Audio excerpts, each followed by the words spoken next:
Today we're going to talk about one of the most intense triggers for childhood PTSD, abandonment. This one is so primal because we're all wired to be loved and included in the tribe as if our lives depend on it. Because in any situation before the last, 100 years or so, our lives did depend on it. We need our parents when we're born, and we need dependable people connected to us throughout our lives. So just about everyone, and I know this because I've taught so many people to write their fears each day, and I've heard the things that come up for everyone. Being left by the tribe is a core fear. It comes out as fear of ending up alone and homeless and dying alone. And the fear isn't irrational, really. It's a standard feature of being a Homo sapien.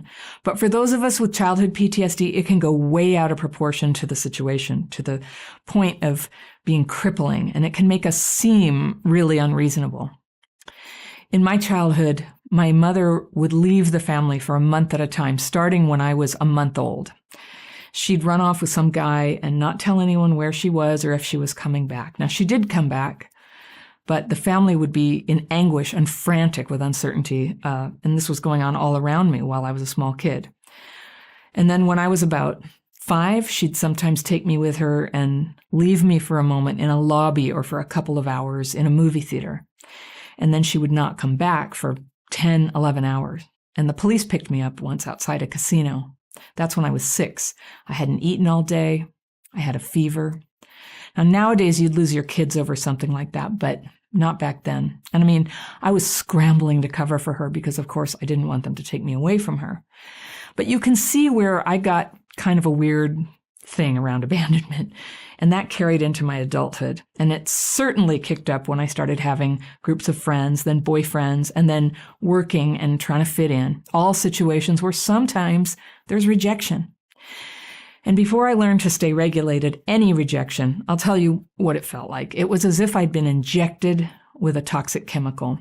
I'm assuming it was a release of some stress hormone, and I could feel that bad feeling just like flowing through my bloodstream. And I'd think, oh no, here it goes again. And I'd fall into a very dark kind of dysregulation, and there would be nothing I could do to stop it. That's a trigger. So you'll be tempted on the worksheet to put a lot of work into understanding why you have certain triggers like this one, just like I told you why.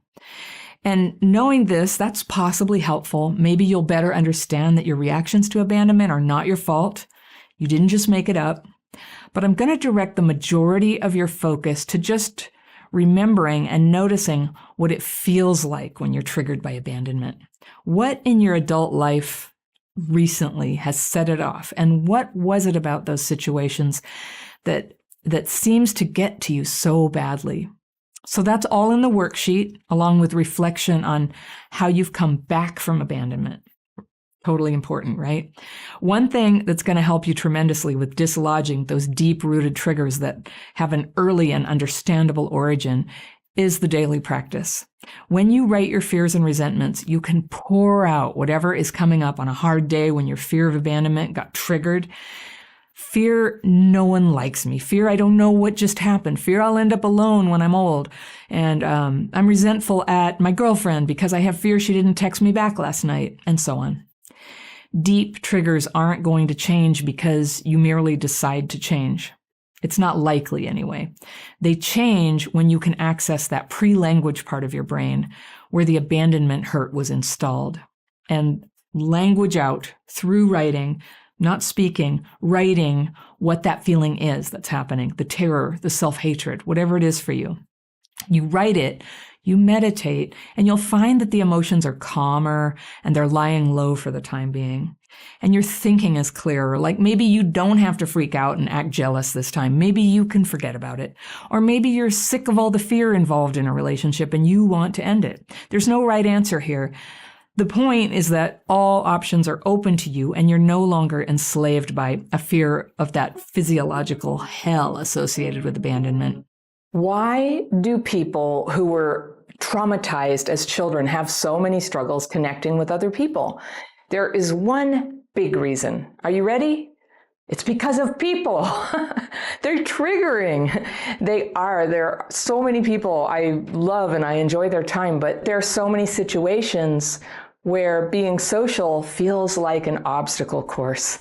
I never quite know if I'm doing okay with other people, and even when I am doing okay, I'll come out of some get-together just filled with remorse. Like, what did I say? I vaguely think I said something wrong or I offended people, but I don't know, or I was too negative. And sure, I guess you could say, this is just ordinary insecurity, but the bottom line is, of course I'm sensitive because I'm alive and people are triggering. So my video today is the second in my series on isolation and loneliness. Being triggered by people is a huge reason why we isolate. The original video that I'm about to share with you was a huge success back in the pre-pandemic days. We had no idea what was coming, did we, when it came to isolation. And this video that eventually became part of my isolation course, which last year got replaced by my Connection Bootcamp.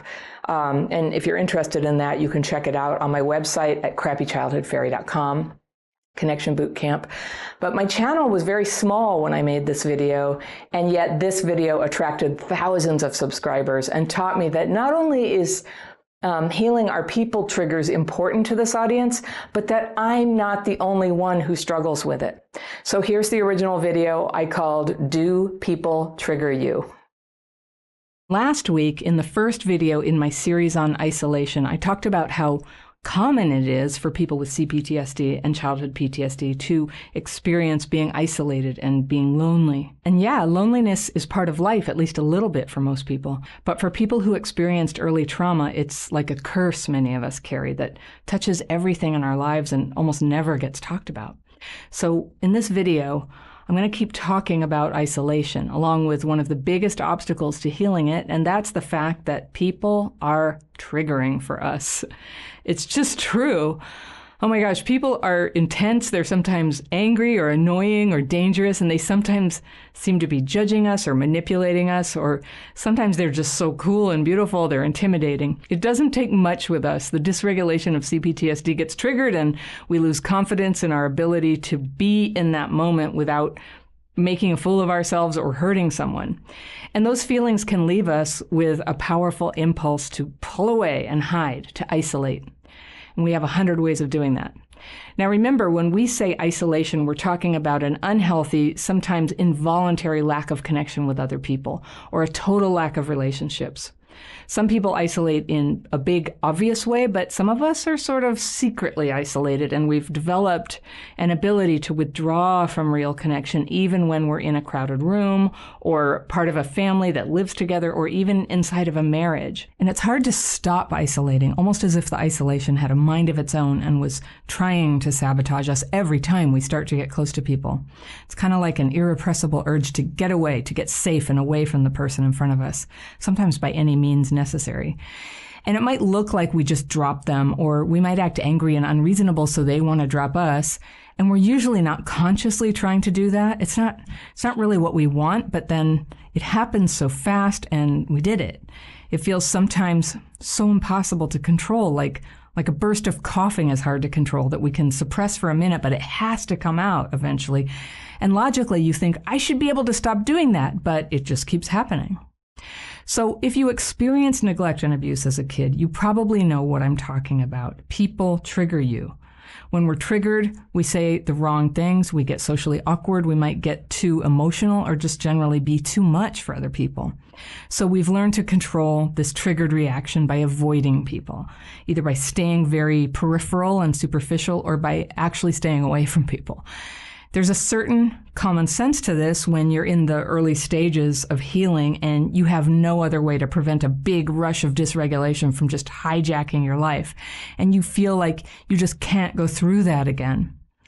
And so you keep your distance, you stay on the periphery of groups, you avoid opportunities that would require you to show up consistently. You struggle to genuinely commit to another person, even when commitment is what you want more than anything.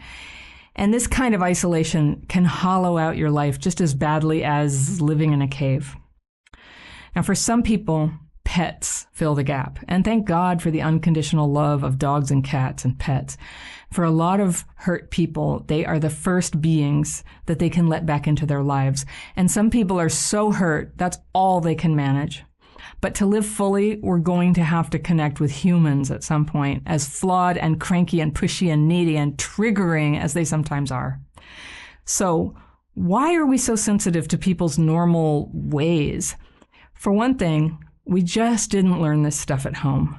When other kids were getting pep talks from their parents and being taught the nuances of interacting with people and what to do and what not to do and what everything means, we were more or less outside of all that, just completely on our own emotionally, making mistakes, saying the wrong thing, being mystified why we seem to have pushed people away.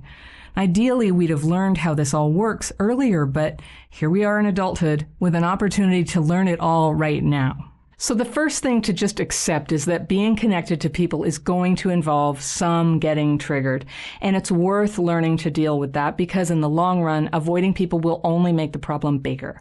And sooner or later, we want to get some control over the trigger mechanism without isolating, just so that we can tolerate being around people and maybe, just maybe, cultivate some true friendship or maybe even a romance. Now, the next thing is to learn to calm the triggers. And to do that, you need a way to notice and then lose the substance of that trigger, which is actually fear. When you're triggered, 1,000 fears are flooding your being, just overwhelming you. So the art to reducing triggers is to notice and lose each of those fears a little at a time as you slowly take steps to connect with more people. You interact a little, you get triggered a little, and then you deal directly with the fears that came up. And then pause. And then you do the cycle again. Interact a little, get triggered a little, and then deal with the fears. Now, some people seem to be able to just let go of fear, and I'm not like that. I can't actually lose fear at will, and that's why I use the writing technique you've probably heard me talk about. And if you want to try that, you may want to check out the free course of mine where I show you how to do it. Hundreds of my subscribers are finding it really helpful, and if you're one of those people, I invite you to share your experiences with others in the comments section below. Think about this for a minute. If nothing ever triggered your complex PTSD symptoms, they would be very unlikely to be activated. Now, every time that you get triggered into some symptom, a panic attack, a migraine, feeling out of your body, feeling suddenly desperate or emotionally over the top, that is when CPTSD does its damage in your life. Now, it's bad enough what happened to you in the past, but continuing to re-traumatize yourself with triggered behaviors only makes things worse.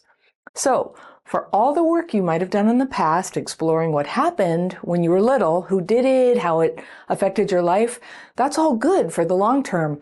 But there's this immediate benefit if you can learn to notice what triggers you right now and then to calm that triggered response. What happens when you have past trauma is, it gets triggered, you go into a trauma response. It's physiological, it's neurological. And once it starts, it's very hard to turn back. But if you can calm the trigger before the symptoms really get going, you just shut the door on your trauma-driven behaviors and they can't get in so easily. Or that's the goal. Now, it takes practice. And by the way, if you think you have CPTSD, complex PTSD, the kind that comes from chronic ongoing stress, like for kids who were abused or neglected, you can learn about that. Check out the quizzes on my free tools page linked below, down in the description section. For the next several weeks, I'm going to be talking about some common triggers, and you might want to be sure that you're subscribed so that you get a notification each time I publish a video about triggers. You hit subscribe, hit that little bell. And I'll be talking about triggers that often show up in people who have grown up abandoned or ostracized. I'll talk about triggers common in people who were raised in a controlling environment. And today I'm going to talk about triggers that show up in people who grew up in an out-of-control environment, where parents may have had alcoholism or addictions, or were for some reason very neglectful of the needs and the sense of order in the household, or disregarded your need for safety, for example. Now, how do I know all this?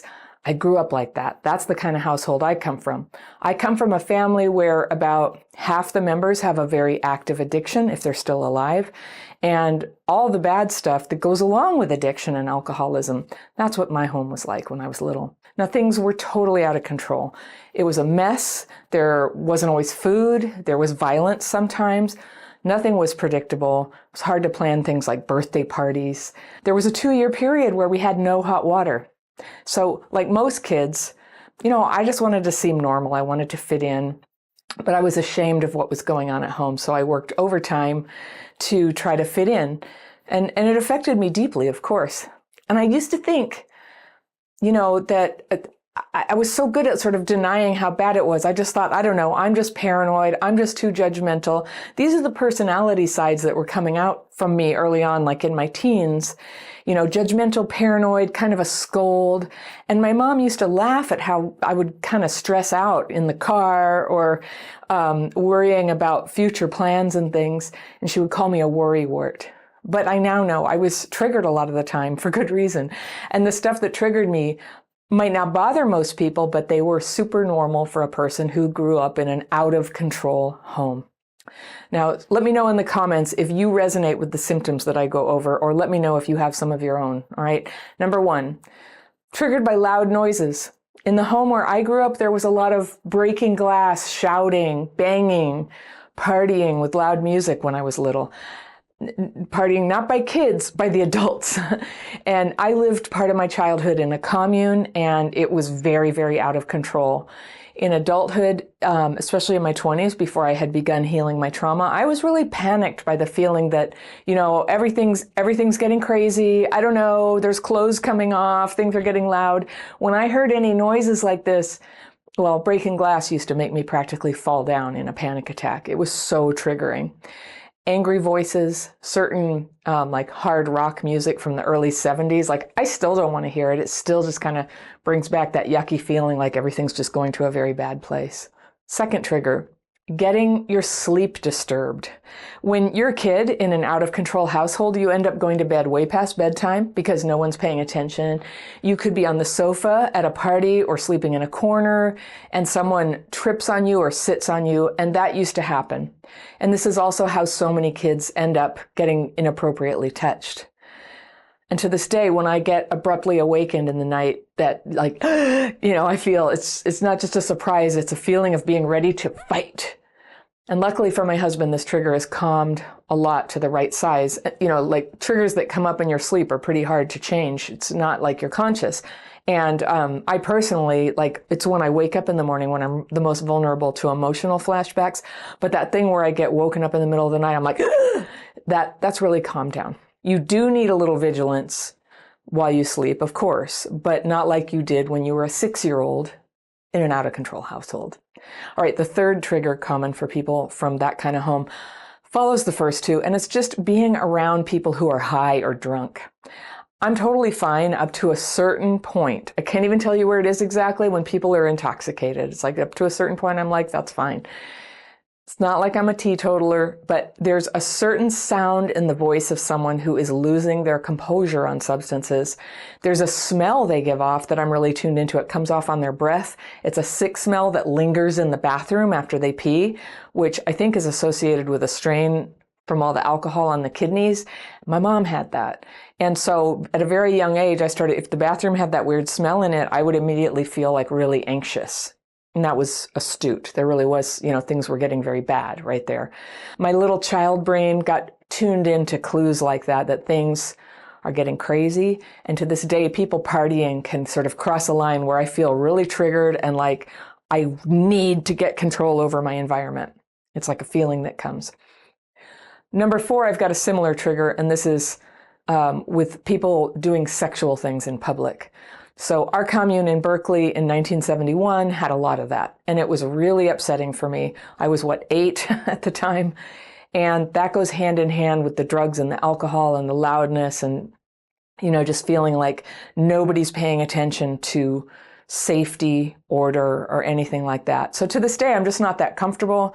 I did a very early blog post about finally just deciding when everybody goes to some hot tub and gets naked, I just don't want to. I don't want to. I'm old enough, I get to not do that. So that's for me. Okay, number 5 is speaking up. Do you get triggered when you speak up about something, sharing an idea, or even harder, saying when something is bothering you? Because if you grew up in an out-of-control household, speaking up was very likely to get you well, not heard, right? You could get laughed at, you could get ignored, you could get yelled at. You would be attracting attention that would, whatever the bad thing that happens to kids in your house would start zooming in on you when you spoke up. So the price feels too high. It's triggering even to, think I want to say something sometimes. Do you ever get that? Have you had to overcome that in adulthood? Number 6 is the opposite. When you don't speak up, holding in the thing that needed to be said can just totally poison your thinking too. Your emotions, your body.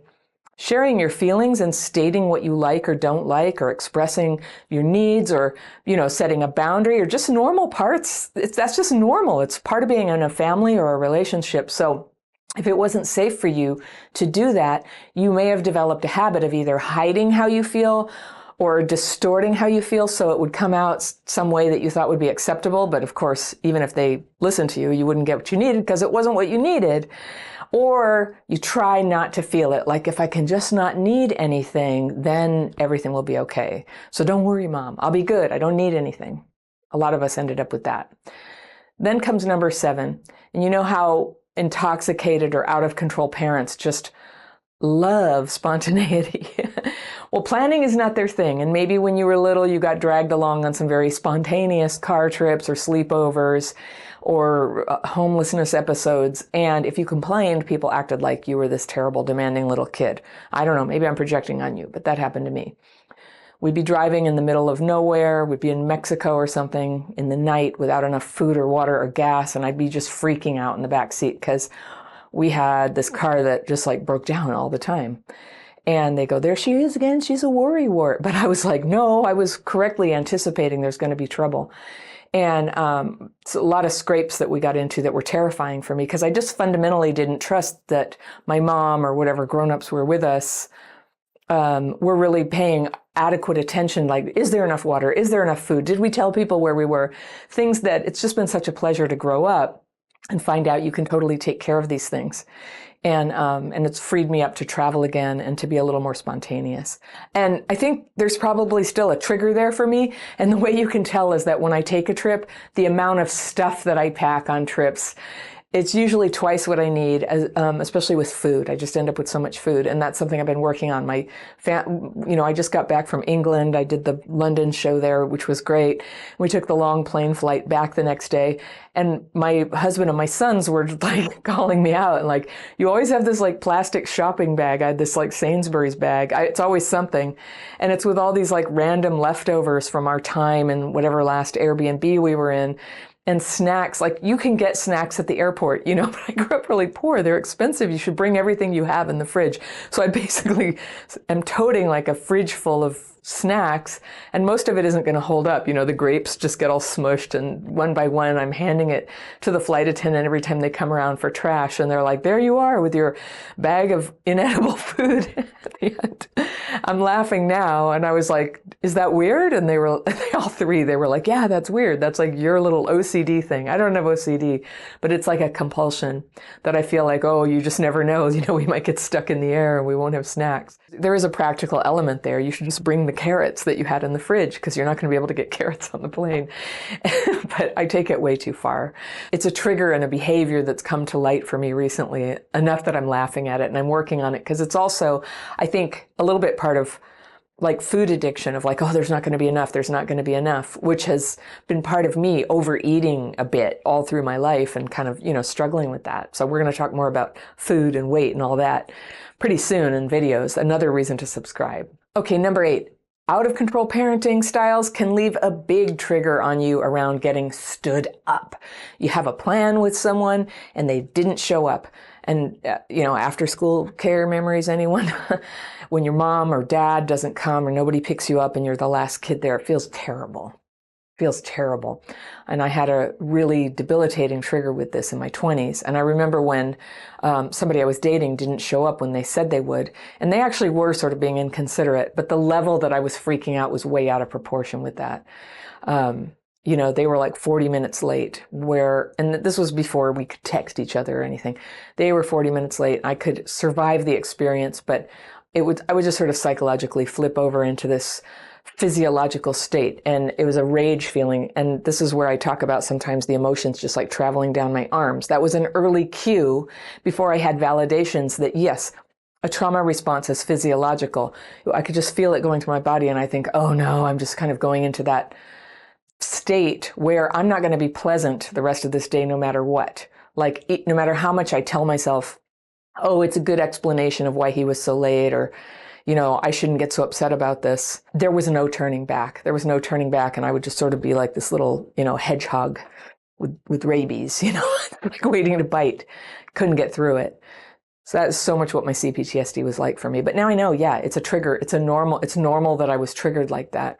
It would bring up a feeling of just total loss, despair, panic. You know, it went along with a pattern in my CPTSD behavior where I was choosing people who were going to stand me up too, which is what a lot of my videos are about, is how to choose better and then how to deal with the ups and downs of a relationship better too. Those two things together make a huge difference. But it's clear to me now, it's a normal trigger. I'm not so weird. You know, that's what happens when your parents didn't care for you or pick you up consistently. All right, number 9, a trigger is that feeling that someone is lying or trying to manipulate you. So come on, you know, get in the car, it's fine. It's a lie. Or eat the food that has mayonnaise on it that's been sitting out for 20 hours. Stop being so picky. That's a lie. Or you're upset, my God, everything with you has to be this big Greek tragedy. And yeah, I got told that. It's not a Greek tragedy. I was very upset about something that was happening, but I was manipulated into believing that the problem wasn't what was upsetting me. It was that I was feeling upset.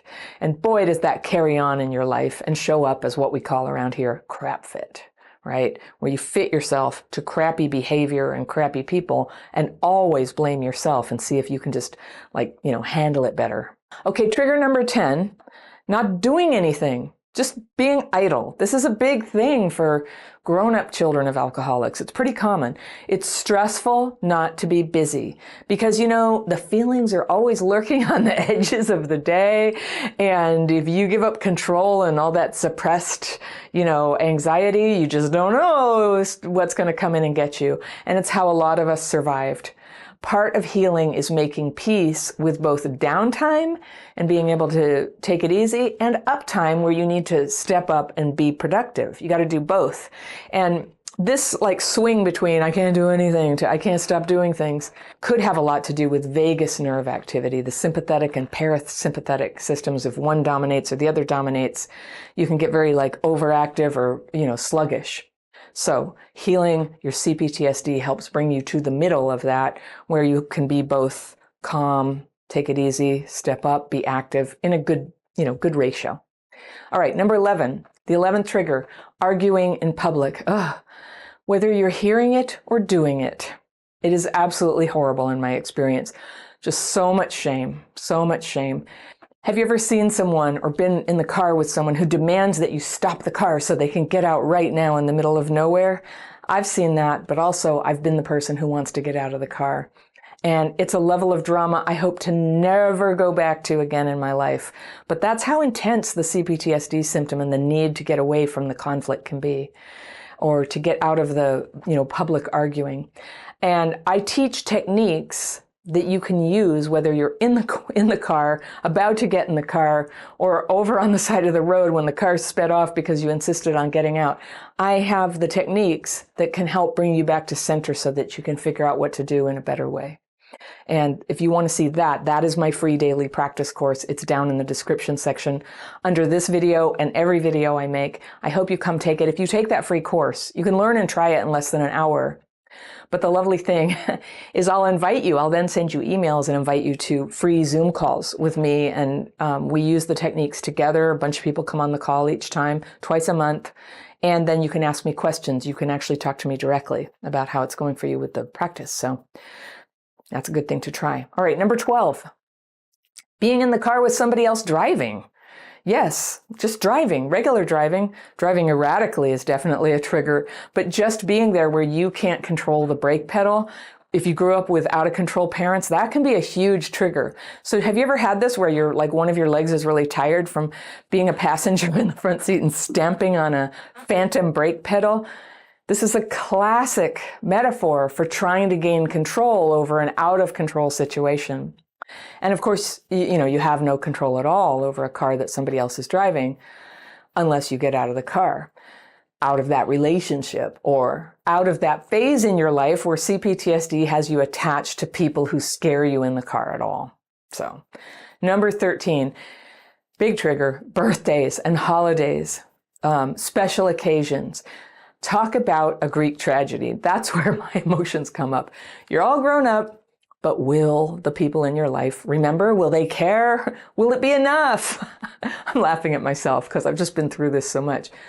And finally, I have healing to the point that I can enjoy special occasions and extra enjoy it if people remember and do something nice for me. But I can just enjoy it because it's a special day to me.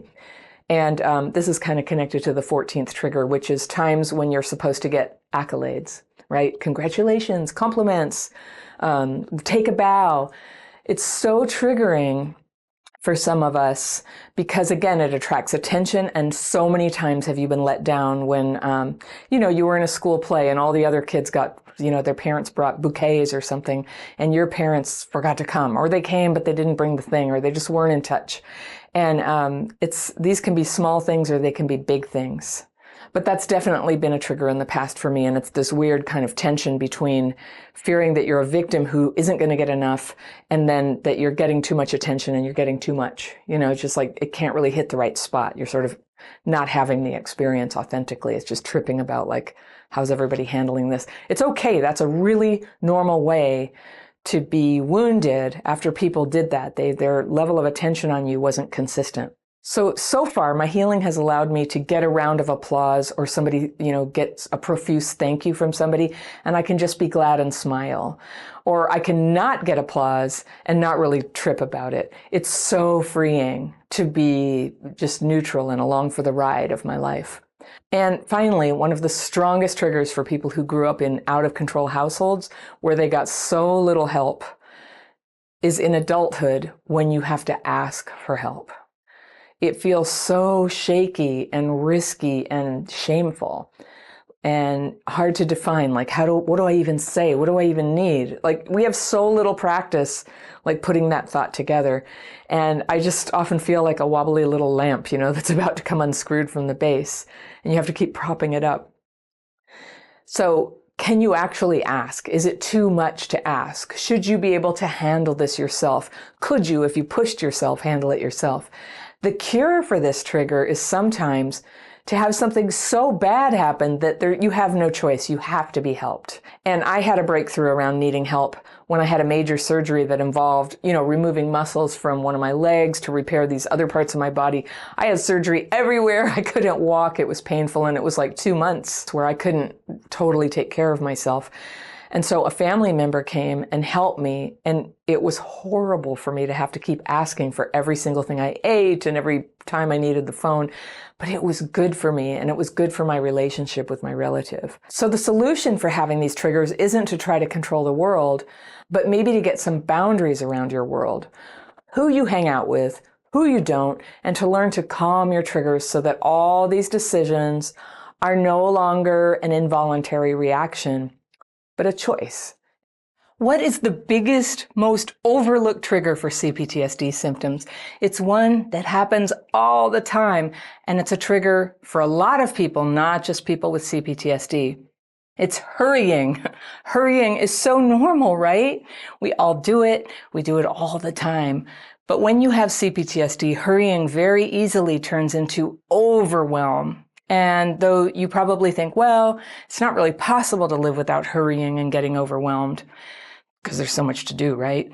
But if you're hurrying when you're doing your job or caring for your kids, it can trip you up and it can sabotage the most important things in your life because for people with CPTSD, hurrying can set off dysregulation. Now, no one ever told me this, but once I knew what neurological dysregulation was and started working hard to get re-regulated again, that's, what I'm always teaching on this channel, I realized that hurrying was right up there with the big triggers like abandonment, getting criticized, and hurrying. So when I first published this one, it struck a huge nerve with my audience. So I wanted to bring it back, my video about hurrying. I think hurrying is a massive trigger that nobody talks about. I have it bad. When I hurry a lot, because I'm always trying to do a little bit more, I bite off more than I can chew, and it gets me very, very dysregulated. Now, if you don't know about dysregulation, in a nutshell, this is a sort of a core symptom for adults who had trauma as kids and others. Everybody gets dysregulated sometimes. Most people can re-regulate fairly quickly. CPTSD means we get maybe more dysregulated and it's harder to come back. And what it is if you do a brain scan, brain waves that normally are sort of operating in sync together are kind of going all over the place. We get triggered by something kicks off an emotion. Usually it's not even conscious, and things start to get discombobulated there. It can also affect vital signs. It can affect blood flow. It's no joke. It's something that's strongly impacting the central nervous system, which in turn drives all your endocrine system, your immune system, your heart rate, your breathing, and your digestion, and your emotions, and your ability to focus. So it can be very pervasive, the effect of dysregulation. The trick of healing CPTSD is to be able to go, whoop, I'm dysregulated, I'm going to pull it back right now, and to learn techniques that work for you to get re-regulated. So I noticed that hurrying and getting overwhelmed was such a huge dysregulator for me that I featured it in a major video in my dysregulation bootcamp. That's this course I offer, and if you want to see it, I'll put a link in it below. But just for now, I want to give you some tips on how to notice when the hurrying trigger is happening and how you can start to change that. So hurrying it's a common thing that people do. It's a dysregulator, but it's also just common. It's everything from trying to get out the door in the morning to driving in a rushed way, through traffic, gotta get there. Or just getting overwhelmed with everything that you're trying to get done in a day. It can definitely strike when you're helping kids or working with other people, multitasking, all that stuff. You start to hurry. It is a very normal thing that we do.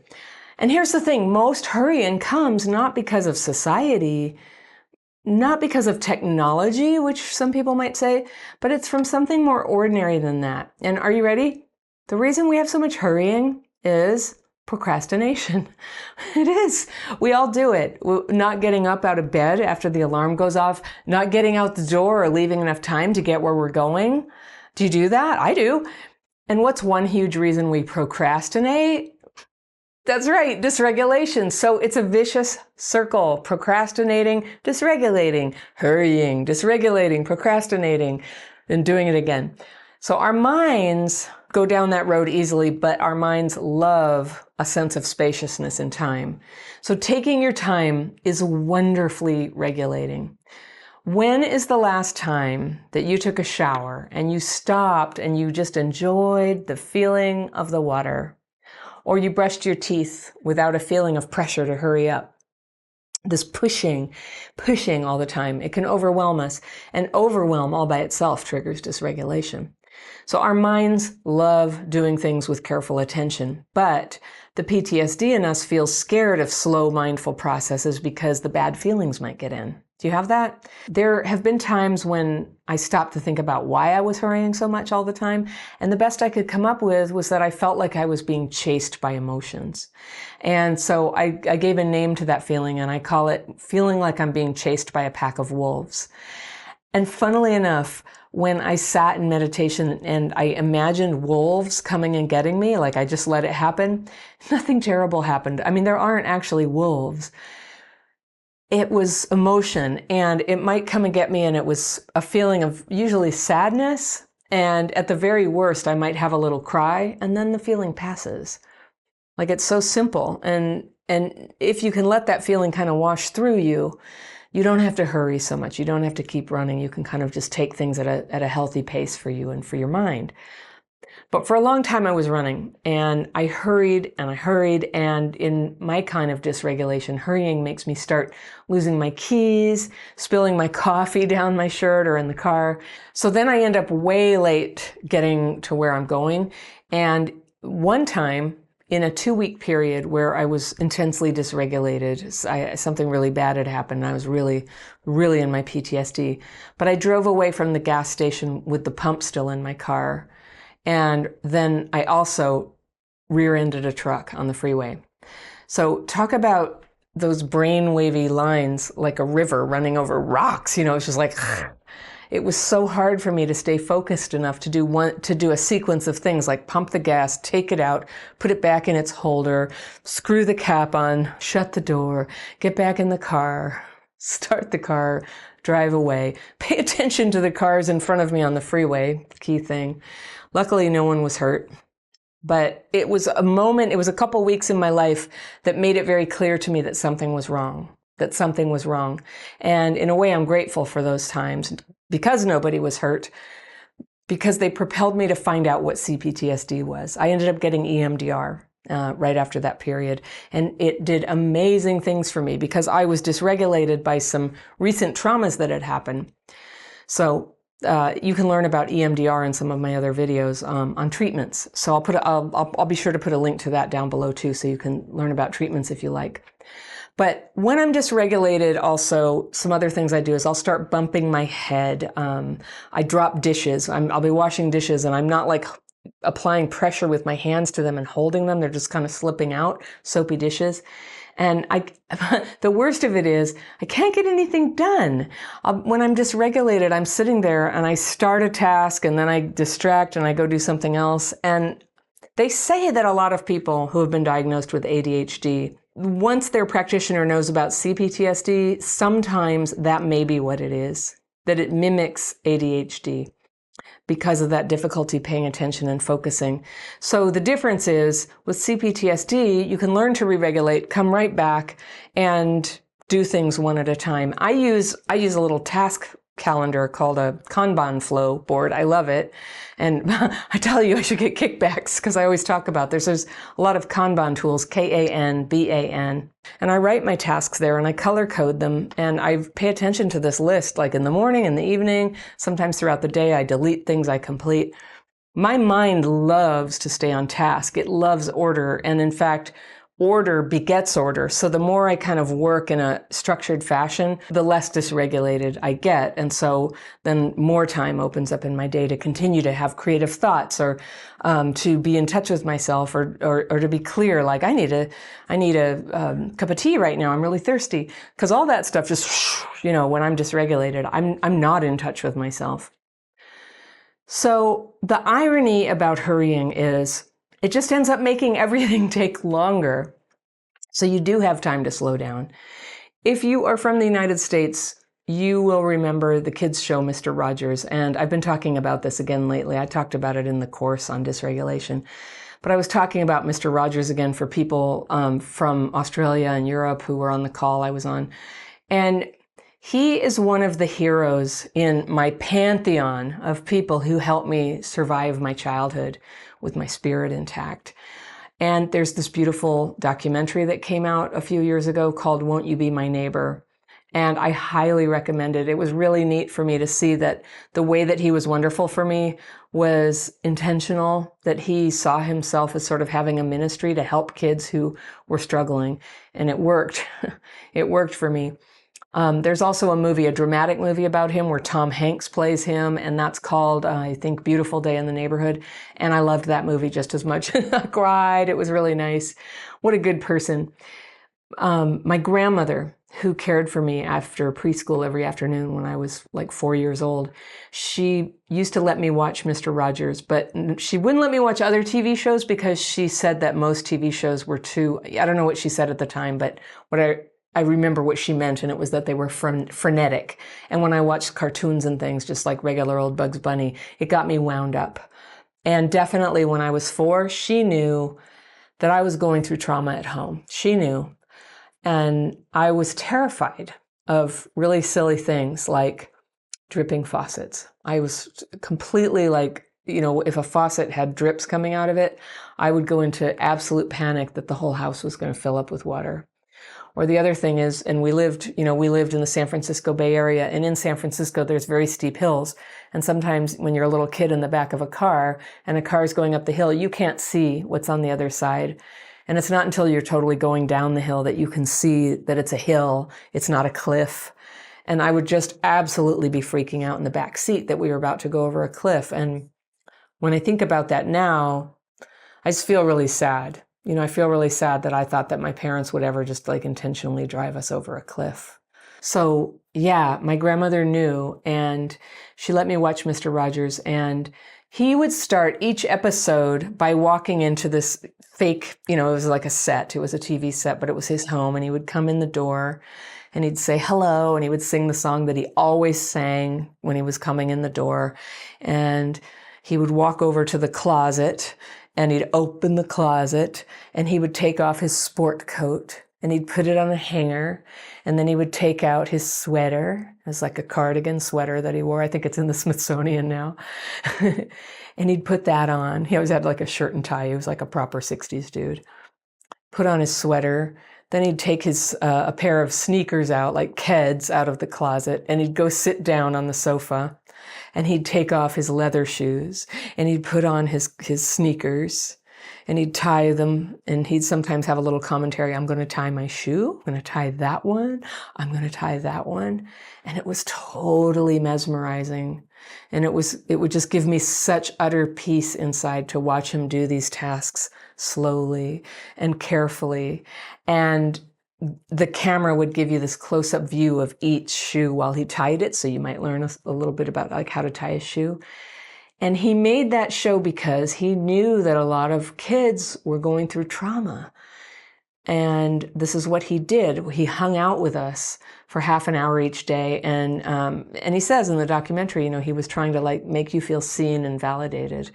And he did. It's a great show to watch if you just want to know like how to be with kids too. How do you make a kid feel seen and validated like that? So you may have people who you loved during your own childhood, who you loved exactly because they helped you to learn to move at the right pace for your brain. Like we don't really give thanks for that very often, but there are some people who help you move at the right pace for your brain. And those people are very comforting to be around. And a lot of people use mindfulness meditation to sort of tune in and drop back into their bodies and slowly and mindfully pay attention to what's happening around them. And this is really powerful for CPTSD if you can manage it. And that's something a lot of the leaders in the trauma movement recommend mindfulness meditation, along with some other things. I do a different form of meditation, but even if all you can do is just catch yourself when you're hurrying and go, whoa, I'm hurrying. I'm feeling really stressed right now. I'm getting overwhelmed. And then drop down just temporarily to half speed. Like you might only need to go at half speed to just finish getting something out of the drawer and shutting the drawer. But just doing it slowly so you're not just banging around and clanking your hands into things. Just slowing it down to half speed, it can sort of send a signal back to your brain to re-regulate, get you out of that dysregulation and back into a regulated state. So if you can learn to do this around hurrying or anything that gets you dysregulated and frustrated, if you can change your dysregulation, you can change the course of your whole life. It's the dysregulation that's at the root of so many childhood PTSD symptoms, including the health problems, including the cognitive problems, including a huge array of health problems. Learning to re-regulate is the number one thing you can do to start healing all these other aspects of your trauma. I've just had a very dysregulated week. And I wanted to tell you about it because I got hit with some of my very worst CPTSD triggers all at once. And I was able to pull it together and get my work done and basically take care of myself. But I got really thrown off last Sunday when I was riding in the car with my husband and son on the way home from Los Angeles. And we've been down there to do a live show. And I had a really happy time there. It was this last minute thing to do the live show there, and all these great people showed up, and I felt such love in the room from them and for them, and my heart was just wide open. And then on the way home, there's this 6-hour drive on this long straight highway between LA and where I live. And a really bad car crash happened just 6 or 8 cars ahead of us. And I don't want to get into too much detail. It's triggering even for me to talk about it. But basically a car that had been coming down the other side of the highway, like way across a wide median, came flying and flipping over and landed on our side of the highway. There were 2 lanes. And between the car and all the stuff that had been in the car, it just blocked the whole highway. Everything came to a stop.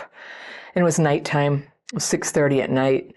And after a minute, I couldn't really see what was going on. And after a minute, I got out of the car. I decided, okay, I'm going to go see what's going on. Some other people got out and we went up there. And I ended up helping to move stuff off the highway. And then I had to make a decision because I knew that on the side of the car that I couldn't see from the highway, which was, thoroughly shut down. We could stand there. But I knew that on the other side of the car, there was going to be some bad stuff. And so I went over there. And there were 2 people, and one was a woman who they were pulling out of the car, and one was a man who was on the ground. There were no paramedics yet. It takes, we were in the middle of nowhere. It took like 15 minutes for them to come. It felt like 45 minutes. It felt like so long. So I sat with this man who was conscious. He didn't seem to be critically injured. He could move his toes and everything. And I talked to him and just was like talking calmly to him and helping him to cope with what's happening. We had a blanket on him. And I'm not really sure what happened to his wife. It seemed kind of bad. It was a very serious situation. And I don't know if she made it. But I stayed until the ambulance came first for her, and then they took him, and I promised him I'd stay, and I did. And I'm glad I did. I think I was able to comfort him and bring calm right in this terrible, worst moment of his life. And when I got back to my car, I was basically in shock.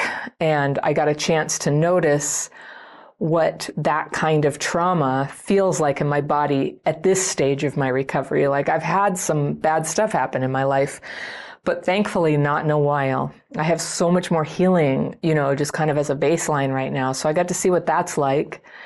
And I still get dysregulated, but I'm able to both experience dysregulation and kind of observe what's happening and why it's happening and what to do. So I thought I'd share with you 22 triggers that I still have that I'm aware of. And 4 of them were activated last Sunday when I was helping with that accident. So, all right. Number 1 trigger still for me is any kind of real life violence. And I think I'm not the only one who has that, but I saw that, I witnessed that in the accident, and it immediately kind of like threw me into a shocked state. I don't really have much of a problem like seeing it on television. If it's fictional, I go out of my way not to watch real life videos where bad things happen. I don't want to see that. It's very upsetting to me. Violence is a trigger. So that one kind of goes without saying. Number 2 is talking about my trauma. So when I got back to the car, I explained, the car was still back behind the accident, so they couldn't see what was going on. And I came back and explained to them what was happening. And I could hear my voice. I had this very weird, detached voice, very calm, that I'd sort of gotten stuck in from talking to this man for 10 or 15 minutes and using my voice to reassure and calm him. Everybody's working on this. We've got this. This is really good. They're helping her. The ambulance is coming. I see them now. And I couldn't stop talking like that. I was kind of stuck in this mode. Maybe I was doing it for myself. But talking about my trauma in any context is always risky for me and can get me very dysregulated. And I'll immediately start noticing symptoms of being kind of like out of my body. I was way out of my body for this thing, but in a weird way, because it was a crisis, I was like deeply in my body. I was dealing with stuff. There was a part of me that was just like not there for this. So at first I was just like really checked out and kind of talking in this way. But what happened was, for my husband and son, I don't think they really understood the gravity of the situation, that I think I just saw somebody die or come very close to death. And it was super traumatic. I mean, it was right there. And we were waiting and waiting for the ambulance. And that is such a prime condition for PTSD to kick in, a life and death situation. And I have like old stuff that's happened. So that got triggered. And I ended up like mad that they weren't more comforting and hugging me and going, "Are you okay?" But they didn't recognize it because I was acting so calm. So that's a form of dysregulation. So third thing, when I'm not allowed to speak, or I'm silenced or ignored or not called on, that is a huge trigger for me. So in this one, because they didn't ask me, "How was that? Are you okay?" At first I didn't consciously get triggered by it, but I just got really checked out. I got very agitated, and they were like, "Well," as we continued driving afterwards, they're like, "Well, should we keep listening to the podcast?" And at first I was like, "Yeah, sure." And then I was like, "No, I can't deal with all this talking." And then I was angry that they weren't like talking to me more about it. And a friend was texting me and said, "Hey, how's it going? When are you getting home?" And I mentioned what was happening, and they're like, "Do you want me to get out to the highway and meet you and help you deal with this?" Like, they were so kind that it occurred to me, like, people could respond that way. And then I got really messed up. And that's the weird thing about me. Like, I can get very, very triggered by talking about what traumatized me. And then when I get validated when I talk about negative emotions, later in the week, another friend, I left a recording, we talk on Marco Polo, and I left this recording about what happened. And I think it was a very kind of heavy, thoughtful, honest, this is what happened. And then she left me back a recording, and it was this really lengthy, considerate recounting of what I had told her with these validations kind of added in. And I got really dysregulated. And at first I was like, why is she doing that? And I was using my tools, my daily practice, to start going, don't people know? Like, you shouldn't validate me when I'm feeling bad. But of course, that's what loving people do. That's what loving people do. And it's really hard for me to receive that for whatever reason, because of the way I'm wired or the way I was brought up. But when people validate, like, sometimes I want to say what's bothering me, and then I just want to like put it in a box. And if people start commenting on it, it just like really triggers me. One thing that always really worked for me is being in 12-step meetings where people don't comment on what you said. And I, did a lot of my growth in that environment where I could say honestly what was going on and nobody would comment. And that felt really safe to me. So, something to consider. Maybe you're like me. I'm not saying that's the only way to be or the right way to be, but it's definitely how I am. That I sometimes need space from people commenting on what I said, and then I'll get mad if it wasn't what I wanted. Go figure. But it was a bad situation. It was very traumatic, so I forgive myself. All right, so I told you that the big four happened for me in that accident, but I got to thinking, like, what are the other ones that are still really hard for me, just to share with you about it. Okay, one of my big triggers is, and when I say trigger, I mean it triggers dysregulation. Like, people use trigger to just mean it makes me angry, or, it makes me want to fight with you. But I'm talking about, like, it triggers neurological dysregulation to the point that I sometimes can't feel my hands, or I can't really like process information very well, or it's very hard for me to focus afterwards. Like, I still struggle with neurological dysregulation when certain triggers happen. And so I'm no longer like trying to control the world on my triggers. I'm learning to calm my triggers so that the world can just be the world and I can move freely and people don't have to worry too much about me. Okay. But that said, a trigger for me is getting interrupted. I can get interrupted once or twice or three times, but if I'm getting interrupted a lot, it's weird. This like switch will flip and I go into dysregulation and then I can't think. And if I get dysregulated, it is so disruptive to my ability to work. And, I love my job. My job is hard. My job takes a lot of focus. There's a lot going on. We have a lot of people working at Crappy Childhood Fairy. I'm in charge. I'm creating all the content. I'm talking to people. I'm providing coaching. There's just like stuff going on all day. Like, if I kind of check out for an hour, it costs all of us that hour. And so it's really important to me to kind of stay checked in and to stay regulated. So I'm glad I'm aware of this. So the interruptions can get to me. And if I notice it's happening, if I start to feel the frustration that I'm getting, I don't think anybody likes to get interrupted, certainly not a lot. But this thing where I start to lose my ability to like cognitively put things together, if that happens, it's just like such a pain to have. So when I notice it happening, I come back and use my tools. For this, I use writing. And sometimes, I write my fears and resentments. That's a big part of what I do twice a day. But this other thing is when I'm trying to express myself and I'm not being heard or I'm getting interrupted, that's like this big theme. And I can see how it came from my childhood, but whatever, it doesn't matter where it came from. It's happening now.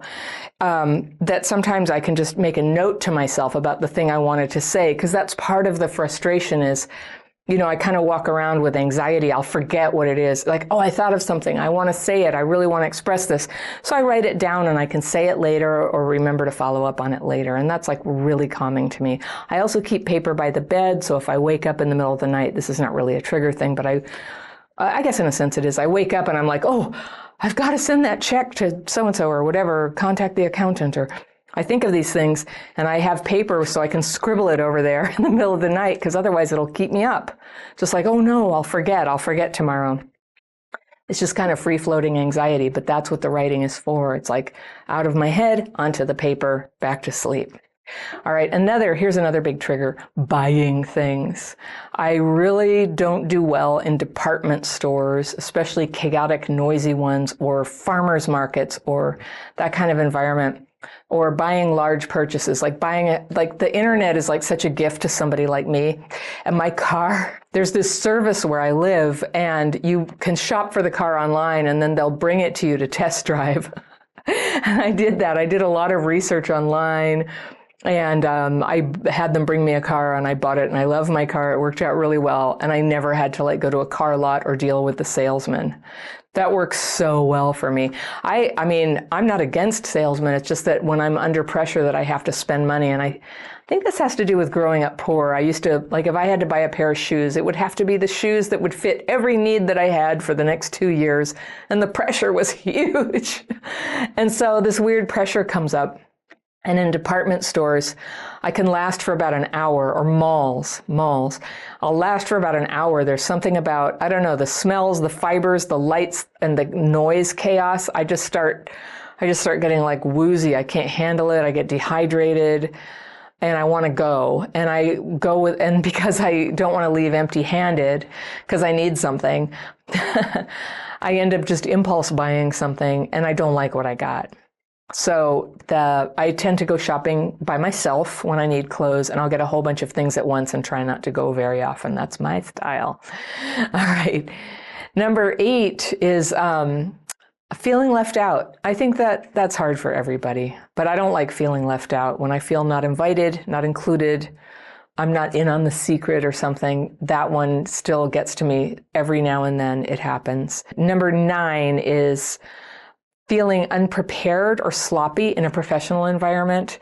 Like when I did my first webinar last month, I did a webinar on work and CPTSD where all of a sudden Zoom crapped out and I just got cut off from the whole thing and I had to call back in. And luckily my team was like, Anna, we'll be back. And I came back, but it dysregulated me. And it's funny because I lead large Zoom meetings with a couple hundred people quite often. But in this case, I knew that some of the people had paid for it, and I felt really responsible for it being a great experience and for feeling like value for money. And part of that is, this will be quality. I will know what I'm talking about. You can just sit back and learn. And then I just got cut off the phone call and had to dial back into my own call. I don't know. Probably you can relate to that. All right. So number 11 is getting ridiculed or put down in front of a group. Getting ridiculed or put down, or having those things double bad, is doing it in front of other people. And I am a total goofus. I love making jokes. I love making fun of myself. But the way that I grew up, sometimes I was made fun of in a way that really hurt. They thought that I was too rigid or serious. And honestly, I was, when I was a little kid, I was living in an extremely chaotic environment where people were on drugs and people were coming and going and different men and just all over the place. If I was rigid and kind of like a worrywart, that is correct. But I was made fun of for that. And so that's kind of the theme when people are like, oh God, you're being so controlling. It'll sort of trigger this old thing. And Honestly, that's just one of the things that I just go, oh, there it is. It's a trigger. I don't feel like I get more than my share of that. Well, a little bit, if you go on YouTube and just start telling your true stories on YouTube, like I'm doing right now, you're going to get these comments that are, shaming or making fun of you or something. But it's strangers on YouTube. And like, what does it say about somebody that they just like attack people online? It's just so lame. But it can hurt sometimes. It can hurt. Here's another one, opinion bullies. I just did a video about this. Opinion bullies are people who really believe they're right and they get in your face and they tell you what you have to believe and they fight with you about it. And I think that I'm just like everybody else from this last decade where it's really gotten out of hand and people can be quite cruel about it. But the part that's hard for me is I'm pretty thoughtful and discreet, where I have opinions where I think it might be divisive or uncomfortable for people. I don't bring them up in groups. In our membership program, we have a few cardinal rules. It's like, you don't get to discuss politics here. You can do that everywhere else on the internet, but politics is not relevant for what we're doing here. And then we have a no giving direct advice. And so I'm going to throw that in. When people give me direct advice, it is a trigger for me. I don't like it. It kind of interferes with my brain waves, especially when it's about my health. When I had some serious medical stuff going on and everybody got in there and was giving me all their conflicting personal idea of what I had to do, I hated it. And when you're trying to heal a serious health thing, talk about like you're actually like communing with your nervous system and you're bringing it forward into being able to function again. Like that's really what's going on when you're healing. So I really don't like people getting involved in that. And I can get very irritated and start withdrawing from people quite badly. That's a trigger. I don't want to be sensitive like that. And hopefully, I haven't been sick in a long time to test it. So that one. But opinion bullies, where people are like, they hate you, or they say hateful things about people, where I'm like, they're talking about me, but they just don't know that I'm one of those people. That is very triggering for me. And it's funny because like my husband is completely fine with that. He just doesn't take it personally at all. He doesn't even care if people think that. He doesn't even judge them if they feel that way about other people. But he thinks it's just because I'm female. I don't know. But I'm just like, they don't like me. If they really knew me, they wouldn't like me. They don't know what I really think. I just want to be over that. I have a fantasy that when I'm 90 years old, I'm going to be so fine with how everybody has opinions, and I'll just be like, I just love everybody. I just love everybody. That's where I'm trying to head with that. You've heard that saying, opinions are like, you know what, holes. Everybody has one, right? All right. Here's another one. This is a trigger for me, and this is street fairs. I hate street fairs. I hate the food. I hate the music. I hate the crowds.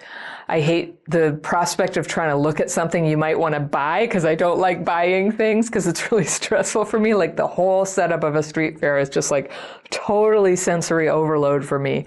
And I don't like them. And I would just like to ask, how come street fairs don't have very good music ever, and who picks that music anyway, and why, and how you can hear two bands at the same time and it's terrible sound, like all that stuff. I'm very sensitive to like bad sound. And so street fairs, one of the biggest street fairs in the world is near my house, like 5 blocks away every year, and I haven't been in like a decade. Like, ugh. Very yucky for me. Okay, here's one, and this is kind of related to street fair, but it's like, loud music that reminds me of the 70s drug scene, because in the early 70s, I was living in a commune as a little kid, and that music and the sort of aesthetic of the whole thing, but that like, I don't know, that negative, nihilistic music really bums me out. It feels evil to me. And I know it's not inherently evil, but it's associated with stuff that was evil that was going on in my home at the time. So that could be part of the street fair thing, and also why I'm like, when are they going to update their choice of bands so it's not like 70s drug scene music? apologies to those of you who play that kind of music or love it. Like, I get it. I like what I like.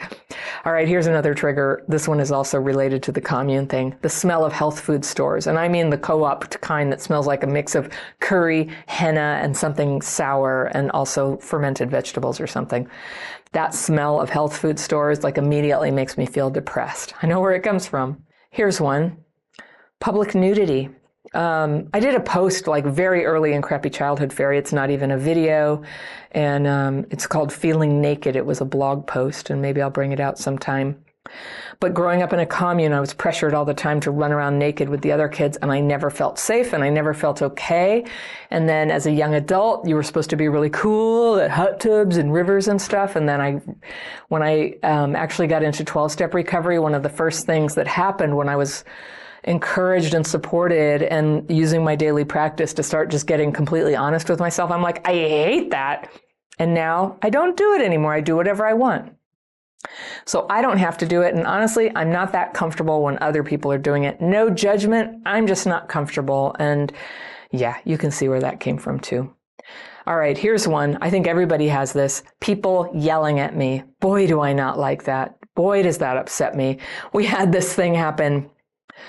Kara, who is the community manager of our members, we were taking a day trip together with our husbands. We went we went up to Napa, and we went to this food court place to get lunch, and we were pulling into a parking space, and some lady in an SUV starts honking and like screaming at us, and I guess she thought it was her parking place. And you know, I'm quite sure we were there for a very long time waiting for that space, and she had just pulled in, but whatever, you know, the screaming, cursing.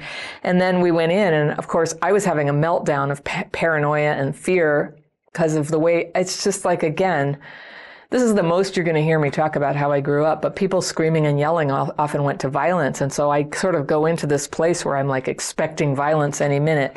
Well, guess what? The lady comes up behind my husband and starts bashing him with a baby stroller. Yeah, okay, I'm judging that. I am judging that. I mean, bashing a man with your baby is just insane. And then she went in, she jostled him on purpose and slammed into him. And he ended up talking to her with his kind, gentle voice, like, why are you doing that? Well, we were actually waiting. And I think she ended up sort of melting and going, oh, I'm sorry. And she walked away. And that worked out. But I was there. I couldn't eat. I couldn't think. I was just like, I was on high vigilance about this. But it turns out that wasn't totally crazy. All right, I'm getting towards the later parts of the triggers that I'm aware of. One is, and this is just like a physical trigger, and I've talked about this before, but if I eat sugary, floury food, especially in the morning, I'm going to have trouble staying regulated through the day. Like part of staying neurologically regulated, it's just a total physical thing. It's not just emotional. It's not just experiential. It's what I put in my mouth. And eating protein and keeping the sugary flour stuff kind of away really helps me kind of stay regulated. It's just, you know, I can pay attention, I'm focused, my emotions are just kind of humming along and, you know, responsive to what's going on around me and not just kind of, you know, I don't know, feeling too much, just thinking about stuff that's off topic all the time. Who needs it? All right, here's one. Being woken up too many times. I can take it once or twice, but, you know, when it happens like 15 times, not so good. And it'll make me really angry and kind of bring on an emotional flashback.